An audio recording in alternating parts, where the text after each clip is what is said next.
Halo sobat, pintu teater 1 telah dibuka. Kali ini Mimin akan ngebahas salah satu film yang berjudul In the Darkness. Dalam kegelapan segalanya bisa menjadi lebih mengerikan. Sofia, seorang wanita tunanetra, telah terbiasa hidup dalam dunia tanpa cahaya. Namun suatu malam ia mendengar sesuatu yang seharusnya tak ia dengar. Suara jeritan dari apartemen sebelah. Awalnya ia mengira itu hanya imajinasinya, tapi bau darah yang samar di udaranya membuat semakin yakin ada sesuatu yang mengerikan telah terjadi. Dan kini entah bagaimana si pemburu tahu bahwa ada seseorang di seberang dinding yang mengetahui rahasianya. Ditinggalkan dalam kegelapan tanpa tahu siapa yang mengintainya, Sofia harus mengandalkan indera lain untuk bertahan. Namun semakin ia mencoba melarikan diri, semakin dalam ia terperangkap dalam misteri yang lebih besar. Apa yang sebenarnya terjadi di malam itu, dan lebih penting lagi, apakah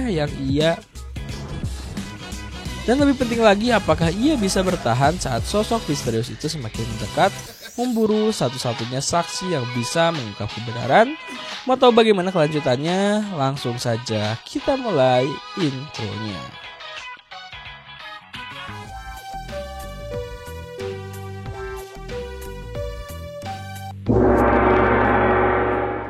Scene pertama, film ini dimulai dengan tokoh utama kita, Sofia, seorang pianis tunanetra yang sedang tampil di sebuah orkestra.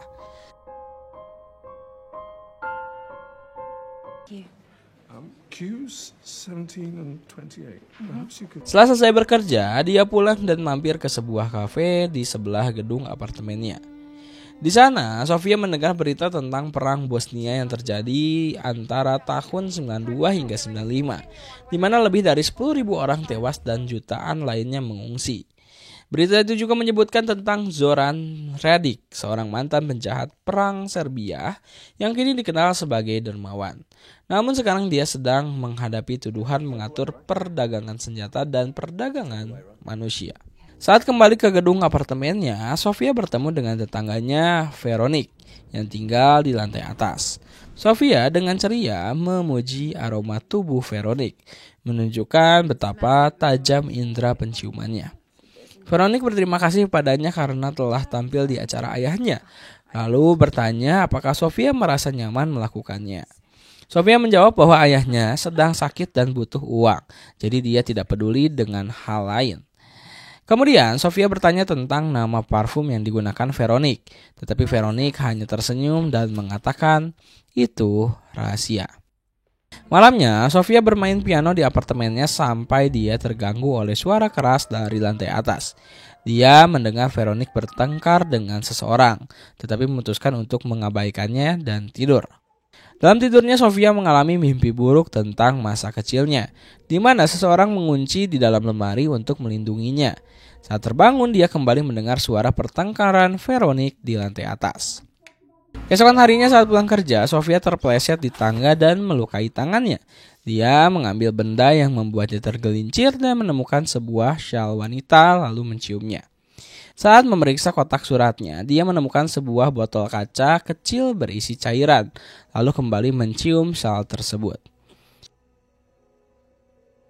Beberapa saat kemudian dia pergi ke basement untuk membuang sampah, lalu naik ke lift ke apartemennya.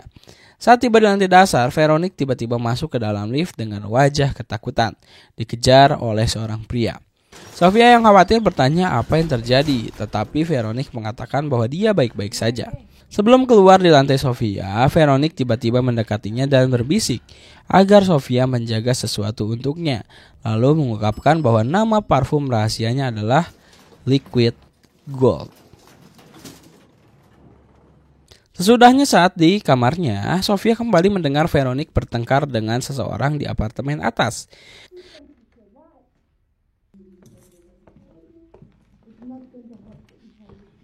Tiba-tiba Veronik tertawa seperti orang gila, lalu mendadak Veronik jatuh dari balkon dan tewas di jalanan. Tak lama kemudian, polisi datang ke apartemen Sofia dan memberitahunya tentang tragedi tersebut. Seorang detektif bernama Oscar Mills menanyai Sofia tentang hubungannya dengan Veronik. Sofia mengaku bahwa dia tidak terlalu mengenalnya dan jarang berbicara dengannya. Ketika Mills bertanya apakah dia mendengar sesuatu dari lantai atas sebelumnya, Sofia menyangkalnya dengan alasan dia sedang memakai headphone saat itu. It's all right, I've got friends. Please do call me. Thank you. Di tempat lain, pria yang mengejar Veronique di lift bernama Mark terlihat duduk di dalam mobil bersama saudara perempuannya, Alex. Mark nampak gelisah, sementara Alex meminta USB drive yang seharusnya ada pada Veronique. Namun Mark mengatakan bahwa Veronique tidak memilikinya. Mendengar ini, Alex menyuruh kembali ke apartemen dan mencarinya. Ternyata mereka berdua bekerja untuk Zoran Radic yang memerintahkan mereka untuk membunuh Veronique. Tapi Mark cemas karena ada seorang wanita di dalam lift yang melihatnya. Alex langsung menyuruh menyingkirkan wanita tersebut. She saw me.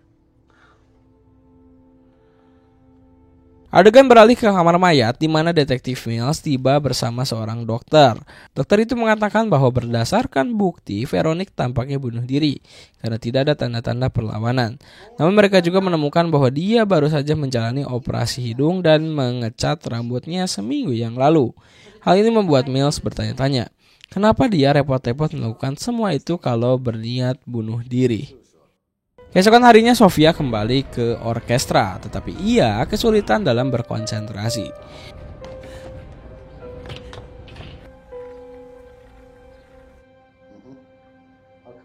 Saat perjalanan pulang, dia kembali mendengar berita tentang Zoran Radic. Kali ini terungkap fakta mengejutkan, Zoran Radic adalah ayahnya Veronique. Ternyata dia baru saja meninggalkan kamar mayat setelah mengidentifikasi jenazah putrinya. Namun masyarakat tidak menunjukkan simpati kepadanya karena reputasi yang buruk. Saat Sofia tiba di apartemennya, terlihat Mark sudah menunggunya dengan pistol. Namun saat mengamati Sofia, dia menyadari bahwa wanita ini buta. Di kamar mandi, Sofia mendengar suara di luar. Dia cepat-cepat membuka pintu, tetapi Mark sudah tidak ada.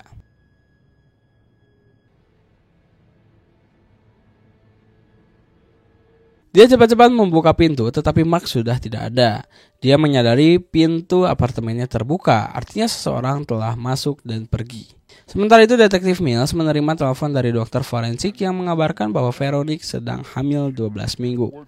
Ini bikin detektif kaget dan dia minta dokter buat nggak bilang siapa-siapa soal ini. Lalu adegan beralih ke malam hari di mana Radic mengadakan pertemuan untuk mengenang kematian putrinya. Mark juga ada di sana bareng Alex dan dia bilang kalau dia nggak bisa nemuin USB itu di apartemen. Tapi Alex yakin kalau benda itu masih ada di dalam gedung. Mark lalu nunjukin beberapa gambar USG yang dia temuin yang ternyata menunjukkan kalau Veronique sedang hamil.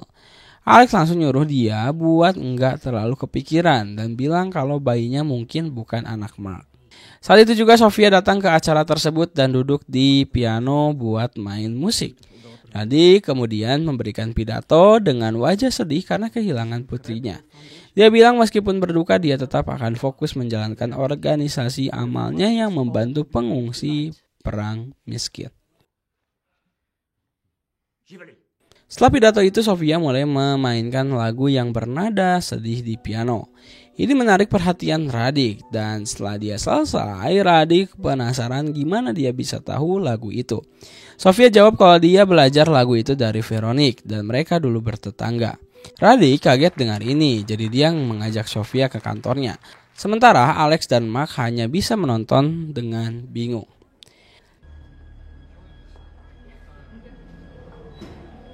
Di kantornya Radic menawarkan segelas champagne ke Sofia. Dia bilang kalau putrinya adalah wanita yang bermasalah, terutama di hari-hari terakhir sebelum kematiannya. Tapi Sofia malah bilang kalau Veronique sangat baik padanya.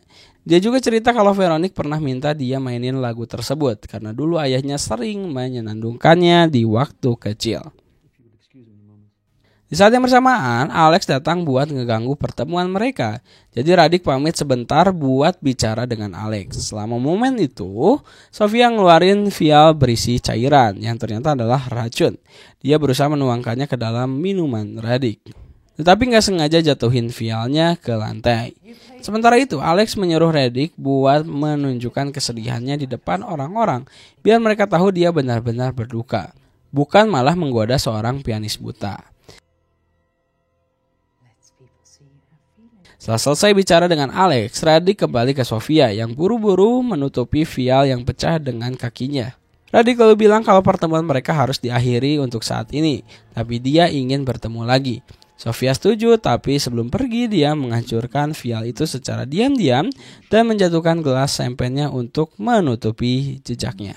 Saat perjalanan pulang, Sofia merasa ada yang mengikutinya dan ternyata itu adalah Mark. Gak lama kemudian dia masuk ke gang gelap di mana sekelompok pria mesum mulai mengganggunya.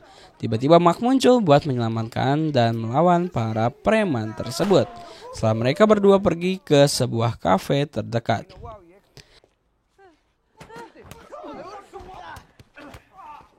Setelah itu mereka berdua memutuskan untuk pergi ke sebuah kafe terdekat. Mark cerita kalau dia bekerja untuk kakaknya yang menjalankan perusahaan konsultasi keamanan. Sofia lalu cerita tentang seorang wanita di atas apartemennya yang meninggal minggu ini. Dan dia masih merasa nggak enak tentang hal tersebut. Dia juga nunjukin sal milik Veronique dan bilang kalau dia masih bisa mencium aromanya. Ketika Mark tanya apakah dia dengar sesuatu saat kejadian itu, Sofia jawab enggak karena dia pakai headphone. Dia lalu berterima kasih ke Mark karena sudah menyelamatkannya, lalu bersiap pergi. Tapi sebelum keluar dari kafe, dia meminta temannya yang seorang musisi kafe buat memainkan lagu tertentu kalau dia suatu saat ketemu Mark lagi. Keesokan paginya Sofia mengalami mimpi buruk tentang masa kecilnya lagi, di mana keluarganya dibunuh seseorang. Rumahnya dibakar, tapi dia berhasil diselamatkan oleh seorang pria. Kemudian saat sedang main piano, dia teringat terakhir kali dia bertemu Veronique, di mana Veronique diam-diam menyelipkan sesuatu ke sakunya yang ternyata adalah USB yang Mark cari.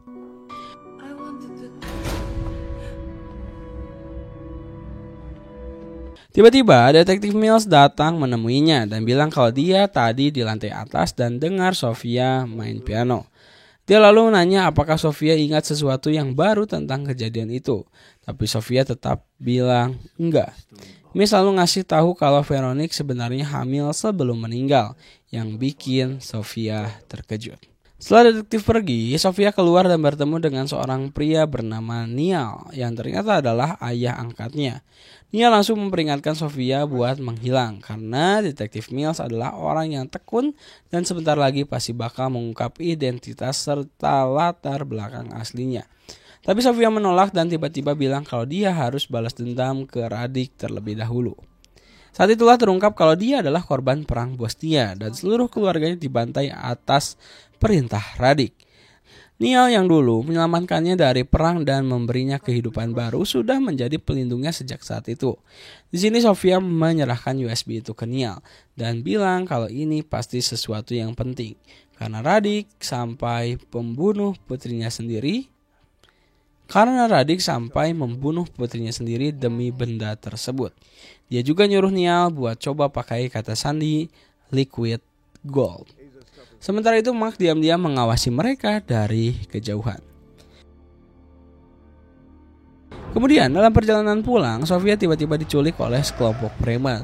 Di dalam mobil van mereka mulai menyiksanya, memaksa Sofia buat ngakuin di mana USB tersebut. Tapi Sofia tetap bersikeras kalau dia nggak punya benda itu. Meskipun mereka nggak percaya, dan tiba-tiba van itu diserang. Ternyata pelakunya adalah Mark lagi. Dia dengan brutal menghajar semua preman dan berhasil menyelamatkan Sofia dari situasi berbahaya. Setelah kejadian itu, Mark meminta Sofia untuk menyerahkan USB agar dia bisa membantunya. Tapi Sofia sekali lagi mengaku tidak tahu apa-apa tentang hal tersebut. Mark tahu kalau dia berbohong karena sebelumnya dia melihat bersama Neal. Berbicara dalam bahasa Bosnia, dia bertanya apakah ini semua demi balas dendam terhadap Radik atas kejahatan perangnya. Tapi Sofia tetap menyangkalnya. Tiba-tiba salah satu preman yang tadi menyerang Mark lagi. Tapi Mark langsung menusuknya dengan pisau. Setelah itu Mark pergi begitu saja. Sementara polisi datang untuk membantu wanita buta tersebut. Kemudian Sofia terlihat terbaring di ranjang rumah sakit dan Neal datang menjenguknya. Dia mengungkapkan bahwa dirinya sedang sakit parah dan tidak akan bertahan lebih lama. Karena itu, dia mengembalikan USB tersebut, memastikan bahwa kata sandinya memang benar. Neal mengatakan bahwa USB itu berisi semua informasi yang bisa menghancurkan operasi Radik. Dia juga menjelaskan bahwa Veronique sebenarnya mengkhianati ayahnya dengan memberikan informasi penting ini kepada Rusia. Tapi dia tidak bekerja sendirian. Ada dua nama yang saling berkomunikasi, yaitu Sebro dan Ziato. Ziato yang berarti emas dalam bahasa Bosnia adalah Veronique. Sekarang mereka hanya perlu mencari tahu siapa Sebro yang berarti perak. Setelah pria tua itu pergi, Sofia bangun dan diam-diam kabur dari rumah sakit. Saat dia sampai di rumah, dia menyadari bahwa foto keluarganya hilang dari bingkainya. Tapi kemudian dia mendengar musik sedih dari kafe. Lagu yang sebelumnya dia minta dimainkan jika Mark ada di dekatnya. Beberapa saat kemudian, musik di kafe itu menghampiri Mark dengan membawa shawl milik Veronique, mengatakan bahwa Sofia mengundangnya untuk bertemu. Tak lama setelah itu, Mark tiba di apartemen Veronique. Di sana Sofia mulai berbicara tentang masa kecilnya dan mengungkapkan bahwa dia pernah memiliki seorang saudara perempuan. Dia menceritakan bagaimana ayahnya sering menutup mata saudara perempuannya dengan kain dan mengajarinya bermain piano, supaya kedua anaknya bisa merasakan hal yang sama dan berbagi penderitaan yang sama. Setelah mengatakan itu, Sofia menutup mata Mark dengan kain dan akhirnya mereka berdua bercinta. Setelahnya, Sofia mulai terbuka dan mengaku bahwa dia berasal dari Bosnia. Dia juga menceritakan bahwa keluarganya sudah mengenal Radic sejak lama karena mereka adalah tetangga. Namun, suatu hari, militer Serbia datang dan membantai seluruh keluarganya dengan kejam. Dengan Radic sebagai komandan mereka, hanya dia yang selamat dari pembantaian tersebut. Tiba-tiba, Sofia mengalihkan pembicaraan dan mengaku bahwa dia sebenarnya mendengar suara-suara dari lantai atas malam tersebut. Dia kemudian bertanya siapa yang mengirim Mark untuk membunuh Veronique. Mark menjawab bahwa itu adalah saudara perempuannya, tapi dia menegaskan bahwa dia tidak membunuh Veronique. Dia hanya mencoba membujuknya untuk melarikan diri, tapi Veronique panik dan akhirnya melompat dari balkon. Mendengar hal ini, Sofia mengatakan bahwa dia ingin bertemu dengan Alex sendirian. Keesokan harinya, kedua wanita itu akhirnya bertemu di sebuah museum seni. Sofia menyerahkan USB dan Alex mengembalikan foto keluarga yang hilang. Tapi jelas mereka berdua sudah membuat salinannya masing-masing. Sofia kemudian mengungkapkan bahwa dia tahu Alex bekerja sama dengan Veronique untuk mengkhianati Radic. Nama lengkapnya adalah Alexandra Gordon. Dan isinya Ag adalah simbol kimia untuk perak yang dalam bahasa mereka disebut sebagai Srebro. Pengungkapan ini membuat Alex ketakutan dan dia bertanya apa yang diinginkan Sofia. Jawaban Sofia sederhana, dia ingin bertemu Radic sendirian di pemakaman Veronique besok. Namun, keesokan harinya Alex kembali memainkan peran jahatnya. Dia menemui Radic dan menunjukkan foto keluarga Sofia yang mengungkapkan latar belakang aslinya. Setelah pemakaman, Radic mendekati Sofia dan membawanya ke dalam mobilnya untuk berbicara secara pribadi. Dia mengatakan bahwa semua orang ingin membunuhnya tapi mereka tidak bisa mengubah masa lalu. Tiba-tiba Sofia mengeluarkan pisau untuk menyerangnya, tapi Radic berhasil menghentikannya. Kemudian Radic mengungkapkan sesuatu yang mengejutkan. Dulu di desa mereka dia pernah menyerang ibu Sofia, tapi ibunya tidak pernah memberitahukan hal ini kepada siapapun. Beberapa waktu kemudian ibunya melahirkan seorang anak dan Radic tahu bahwa ialah ayahnya. Pengungkapan ini membuat Sofia terkejut karena itu berarti dia adalah anak kandung dari pria keji tersebut. Lebih parah lagi, Radic mengungkapkan bahwa ketika perang pecah dia kembali ke desa dan menyerang ibu Sofia lagi sebelum akhirnya membunuhnya. Saat Sofia masih mencoba mencerna semua itu, Radic tiba-tiba berusaha membunuhnya. Dalam kepanikannya, Sofia mengatakan bahwa ada seseorang di dekatnya yang sedang mengkhianatinya dan orang itu dikenal sebagai Srebro. Dia lalu membuka pintu mobil dan dengan putus asa melarikan diri ke tengah kerumunan para demonstran. Setelah itu dia menelepon Nail tapi hancur banget pas tahu kalau Nail meninggal tadi malam. Setelah itu dia menelpon Niall tapi hancur banget pas tahu kalau dia ternyata sudah meninggal tadi malam. Tapi orang di ujung telepon kasih tahu kalau Niall udah nyiapin semua rencana buat Sofia kabur dari negara itu. Di tempat lain, Alex ketemu sama Radhik, bilang kalau dia bakal menyingkirkan cewek buta itu malam ini. Tiba-tiba dia minta Alex tanda tangan beberapa dokumen. Pas lihat tanda tangannya, Radhik langsung nyadar dan komentar kalau tanda tangannya simple banget. Cuman AG yang ternyata singkatan dari Cerebro. Saat itu juga Alex nyadar kalau Radhik udah semuanya.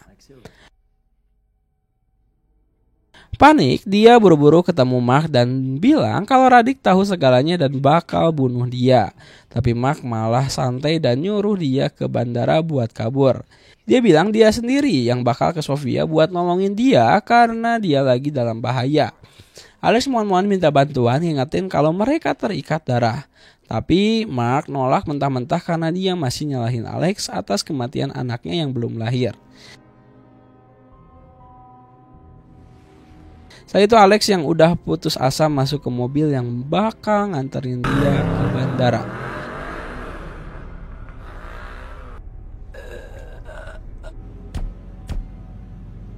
Tapi tiba-tiba di saat yang sama Radhik sampai di apartemen Sofia. Dia ngomongin betapa ironisnya dua anaknya tinggal di gedung yang sama dan dua-duanya sama berencana buat kebunuh dia. Tanpa basa-basi dia langsung nyerang Sofia dan berhasil mengalahkannya. Walaupun Sofia udah berusaha melawan sekuat tenaga. Di luar, Mark muncul dan langsung berantem sama dua anak buah Radhik. Pertarungannya berat banget, tapi akhirnya dia berhasil ngalahin mereka dan masuk ke dalam. Sementara itu Radhik hampir mencekik Sofia sampai mati. Sofia berusaha ngambil gelas buat mukul dia, tapi tiba-tiba Mark datang dan dorong Radhik dari balkon. Radhik jatuh dan tertusuk pagar besi.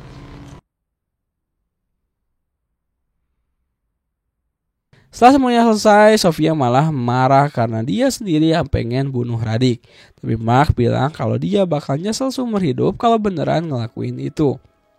Pas dia ngomong gitu, Sofia sadar kalau Mark terluka parah di perutnya. Dia langsung buru-buru nolongin. Saat itulah Mark kaget banget karena Sofia nggak sengaja ngungkapin kalau selama ini dia cuma pura-pura buta. Lewat kelas balik masa kecilnya, kita tahu kalau sebenarnya yang buta itu saudara perempuannya. Tapi dia meninggal pas pembantaian. Sejak saat itu Sofia mengambil identitas saudara perempuannya dan pura-pura buta selama bertahun-tahun buat menyembunyikan dirinya. Di titik ini Mark mutusin buat ngaku bertanggung jawab penuh atas kematian Radhik. Lagian dia juga udah jadi buronan. Tapi dia bilang dia nggak pengen lihat Sofia pergi. Sebelum pergi, Sofia nutupin mata Mark pakai shawl milik Veronique lalu kabur dari tempat tersebut. Beberapa saat kemudian, polisi datang ke apartemen. Detektif Mills melihat Sofia di jalan, tapi dia nggak ngelakuin apa-apa buat menghentikannya. Dan film diakhiri Sofia yang mengenang masa-masa bahagianya bareng keluarganya. Dan ya, film pun tamat.